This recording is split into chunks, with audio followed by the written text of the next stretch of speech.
बीड लोकसभा निवडणुकीत पराभव झाल्यानंतर पंकजा मुंडे यांनी आज विधान परिषद सदस्यत्वाची शपथ घेतली आहे.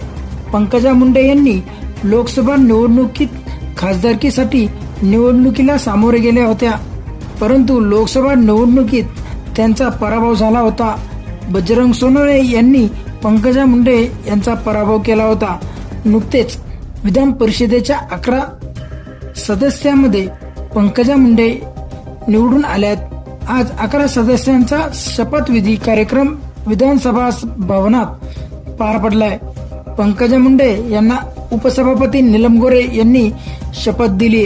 विधान परिषदेचे विरोधी पक्षनेते अंबादास दानवे तसेच इतर सदस्य या प्रसंगी उपस्थित होते. सभापती यांनी नवनिर्वाचित 11 सदस्यांना पुष्पगुच्छ देत अभिनंदन केले, तर पंकजा मुंडे यांच्या